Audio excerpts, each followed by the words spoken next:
Hello hi नमस्ते आदाब। स्वागत करता हूं मैं आपके अपने यूट्यूब चैनल जीडीएस एजुकेटर में। तो कल की क्लास में हमने न्यायपालिका शुरू किया था और उससे हम जो सीटेट में क्वेश्चंस बनते हैं उस पर हमने बात किया था। और आज का जो टॉपिक है क्रिमिनल जस्टिस सिस्टम, उसको हम समझने की कोशिश करेंगे। तो अगर हम लॉ की बात करें तो दो तरीके के लॉ होते हैं, एक होता है सिविल लॉ और एक होता है क्रिमिनल लॉ। ठीक है, तो हम यही पढ़ेंगे। दो तरीके के जो लॉ होते हैं, कानून कितने तरीके के होते हैं? दो तरीके के। तो एक जो लॉ होता है उसको हम बोलते हैं कानूनी यानी दीवानी कानून, जिसको इंग्लिश में हम सिविल लॉ बोलते हैं। और जो दूसरा होता है उसको हम क्या कहते हैं? फौजदारी कानून, जिसको इंग्लिश में क्रिमिनल लॉ कहते हैं। अब ये होता क्या है? तो बहुत सारे ऐसे मामले हैं। जैसे अगर हम मामले की बात करें कि कौन सा ऐसा मामला है, कौन सा ऐसा क्राइम है जो दीवानी कानून के अंतर्गत आता है और कौन सा ऐसा क्राइम है जो फौजदारी कानून के अंतर्गत आता है। तो जैसे घरेलू विवाद हो गया, डोमेस्टिक डिस्प्यूट। ठीक है, अगर कोई घरेलू विवाद है तो वो सिविल लॉ के अंतर्गत क्या आता है? घरेलू विवाद आता है। इसके लिए क्या करोगे? आप कोर्ट में पिटीशन फाइल करोगे। पिटीशन का मतलब होता है याचिका दायर करना। क्या करते हो आप? याचिका दायर करते हैं। ठीक है, अगर वहीं दूसरी बात देखें तो और क्या मैटर आता है? जैसे संपत्ति का विवाद है। ठीक है, अगर संपत्ति का भी मैटर है तो वो किसके अंतर्गत आता है? वो सिविल लॉ के अंतर्गत आता है। फिर अगर हम दूसरा इधर समझे, फौजदारी कानून की बात करें, फौजदारी कानून, तो फौजदारी कानून के अंतर्गत क्या आता है? ऐसा क्राइम जो समाज के विरुद्ध किया गया, यानी कि crime against society. Crime against society हम कह सकते हैं कि क्राइम अगेंस्ट सोसाइटी, यानी समाज के विरुद्ध किया गया अपराध। ऐसा अपराध जिसे आपने जानबूझकर किया, जैसे कि चोरी, डकैती, ठीक है, मर्डर, बलात्कार। ये ऐसे अपराध हैं जो किसके अंतर्गत आते हैं? तो क्रिमिनल लॉ के अंतर्गत आते हैं। तो ही हमने कहा कि आप कैसा अपराध हो? अपराध जो जानबूझकर किए जाते हैं। ठीक है भाई, चोरी डकैती आप करोगे तो ऐसा तो है नहीं कि वो अनजाने में हुआ। भाई पूरे होशो हवास में आदमी प्लानिंग बनाता है, तब जाके वो काम को एग्जीक्यूट करता है। तो क्राइम अगेंस्ट सोसाइटी हुआ कि नहीं हुआ? बिल्कुल हुआ। ठीक है, और समाज के विरुद्ध अपराध, तो इसके लिए क्या होता है? इसके लिए एफआईआर होता है। ठीक है, वहीं सिविल लॉ के अंतर्गत आप क्या करते हो? पिटीशन दायर करते हो। और इसके लिए आप क्या करते हो? आप एफआईआर करते हो, यानी फर्स्ट इंफॉर्मेशन रिपोर्ट। एफआईआर करोगे, उसके बाद से पुलिस क्या करेगी? इन्वेस्टिगेट करेगी। इन्वेस्टिगेट करने के बाद सबूत इकट्ठा करेगी, उसके बाद से चार्जशीट तैयार करेगी, उसके बाद से कोर्ट में क्या होगा? केस होगा। ठीक, अब थोड़ा सा मैटर इधर देख लेते हैं कि कौन कौन से ऐसी कुछ क्वेश्चन से देखते हैं कि कौन कौन से ऐसी मामले हैं जो इन दोनों के अंतर्गत, यानी कि दीवानी कानून और फौजदारी कानून के अंतर्गत आते हैं। जैसे यहाँ हम बात करें किराएदार और मकान मालिक के बीच का अगर कोई विवाद है, ठीक है, तो अगर प्रश्न ये बने कि किराएदार और मकान मालिक के बीच का जो विवाद है वो किस लॉ के अंतर्गत आएगा, तो हम कह सकते हैं कि ये सिविल लॉ का मैटर है। ये किसका मैटर है? सिविल लॉ का मैटर है। ठीक, अगर इस तरीके का कोई विवाद आता है तो आप पिटीशन दायर कर सकते हो। ठीक है, क्योंकि ये मैटर किसका है? ये मैटर सिविल लॉ का है। अगर वहीं चोरी की बात करें तो हमने अभी कहा ना, कॉग्निजेबल यानी जानबूझ के किया गया क्राइम, क्राइम अगेंस्ट सोसाइटी। चोरी आप अनजाने में नहीं करोगे, चोरी करोगे आप तो जानबूझ के ही करोगे। ठीक है, तो चोरी किसके अंतर्गत आता है?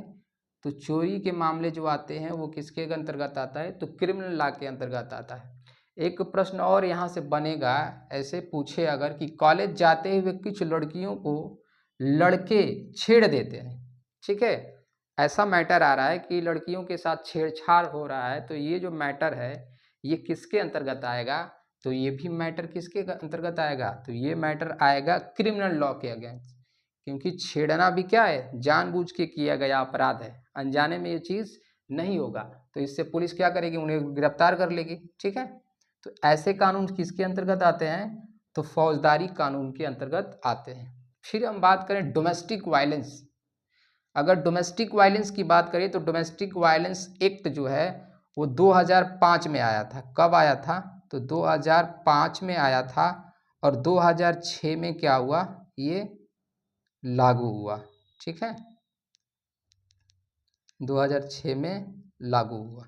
ठीक है, यानी घरेलू हिंसा अधिनियम।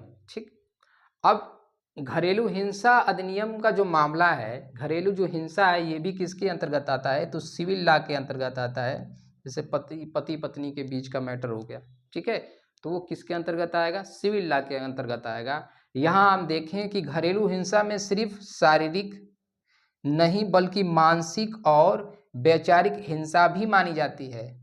तो दिमाग में ये बना रहता है कि घरेलू हिंसा का मतलब मारपीट, केवल मारपीट ही नहीं, आप अगर उसे वैचारिक रूप से, उसे मानसिक रूप से भी प्रताड़ित कर रहे हैं तो वो भी मैटर किस में आएगा? डोमेस्टिक वायलेंस में आएगा। ठीक है, यानी यहाँ देख सकते हैं कि कैसा हो, अगर आप कैसा शारीरिक हिंसा कर रहे हैं, ठीक है, मानसिक हिंसा, वैचारिक हिंसा, ठीक है, आप उसे बुली कर रहे हैं, तब भी वो मैटर क्या आएगा? हिंसा के कैटेगरी में आएगा।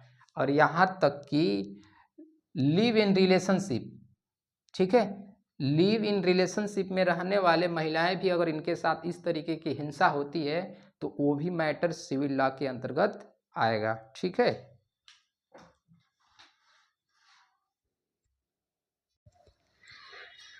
ठीक है, तो जो महिलाएं लिव इन रिलेशनशिप में रह रही हैं, ठीक है, तो अगर उनके साथ भी अगर किसी प्रकार की हिंसा होती है, ठीक है, तो वो भी डोमेस्टिक वायलेंस में आएगा। ठीक है, ये बात को हमने समझा। फिर आगे देखते हैं कि 1997 में एक विशाखा गाइडलाइंस आया था।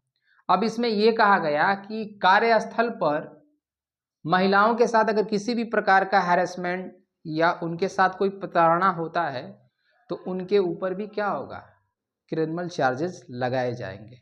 ठीक है, अब यहीं आगे समझे हम कि न्यायालय की शरण में कौन जा सकता है। भाई न्यायालय की शरण में कौन जा सकता है? तो न्यायालय की शरण में जाने के सबके पास क्या है? अपना राइट्स है।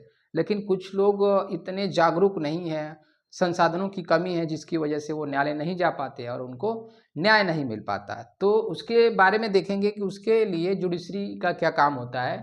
तो न्याय पहुंचने को सभी को अधिकार है, ठीक है, लेकिन कुछ लोगों के पास क्या होता है? जागरूकता का अभाव होता है, यानी कि जागरूकता का अभाव होता है और संसाधनों की कमी होती है। भाई पैसे नहीं हो पाते कि वो अपना केस लड़ पाए, तो इस वजह से भी वो क्या न्यायालय नहीं पहुंच पाते, तो न्याय नहीं पा पाते। ठीक है, यानी हर व्यक्ति को नहीं पहुंच पाता है। इसके पीछे का कारण ये है कि एक तो उसे जानकारी नहीं है और दूसरा संसाधन की कमी की वजह से। ठीक है, तो इस मामले में 1980 के दशक में जन याचिका के बारे में आपने सुना होगा। तो ये बात कब की गई? 1980 के दशक में भारत में जन याचिका की अवधारणा, इसका कंसेप्ट आया, यानी कि PIL का जो कंसेप्ट है वो 1980 में आया था। अब PIL का अगर फुल फॉर्म पूछे, इसका पूछ देता है, तो फुल फॉर्म क्या होता है? तो पब्लिक इंटरेस्ट लिटिगेशन होता है।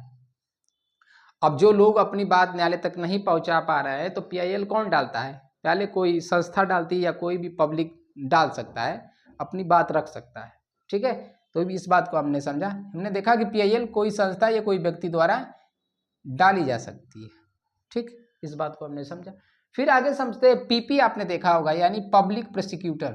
ठीक है, तो पब्लिक प्रोसिक्यूटर का मतलब सरकारी वकील। भाई जो लोग गरीब हैं या उनके पास संसाधन की कमी है, वो अपना वकील नहीं रख पा रहे हैं, तो सरकार क्या, तो उन्हें सरकारी वकील रखने का भी प्रावधान है। ठीक है, तो अगर सरकारी वकील की बात करें, PP यानी पब्लिक प्रोसिक्यूटर, तो आर्टिकल 39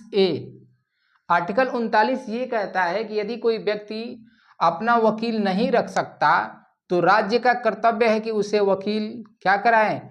मुहैया कराए। तो ये बात किसमें की गई है? आर्टिकल 39A के अंतर्गत, कि अगर किसी व्यक्ति के पास इतनी क्षमता नहीं है कि वो अपना वकील रख पाए तो ये राज्य का कर्तव्य होता है कि उसे सरकारी वकील क्या कराए? मुहैया कराए। ठीक, अब वहीं अनुच्छेद 22 की बात करें।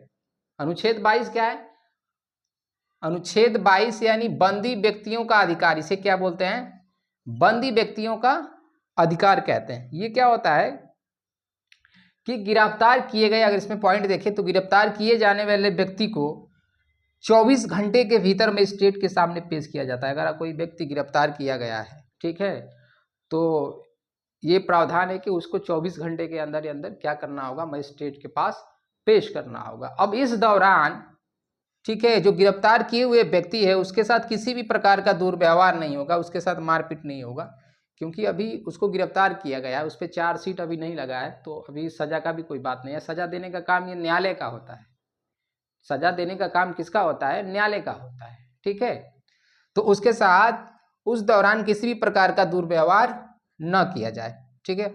और इसमें क्या बात है, आर्टिकल 22 क्या कहता है? और तो गिरफ्तार हुए व्यक्ति के बयान को अदालत में सबूत के तौर पर अगर कोई पेश कर रहा है, जो व्यक्ति गिरफ्तार हुआ अगर ये कह रहा है उसने कोई अपराध किया, अगर वो कह रहा है कि उसने नहीं किया, तो उसके बातों को अदालत में नहीं माना जाएगा, ठीक है।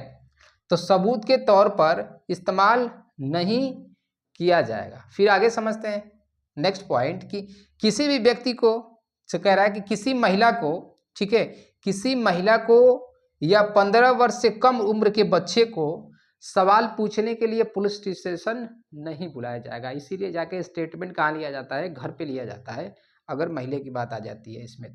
तो ये आर्टिकल 22 में ये इतनी बातें कही गई हैं, ठीक है।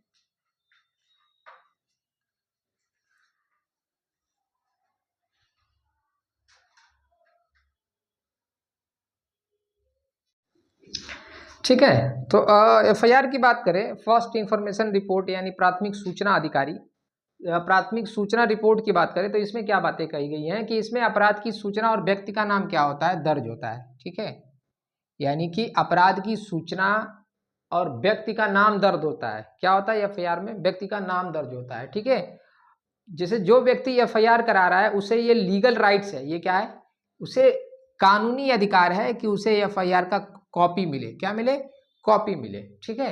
एफआईआर दो तरीके से हो सकता है, ये तो लिखित या तो लिखित और मौखिक, यानी आप दोनों तरीके से एफआईआर करा सकते हैं, लिखित और मौखिक, दोनों रूपों में एफआईआर की जा सकती है। अभी तो आप ऑनलाइन भी एफआईआर हो रहा है, ठीक है।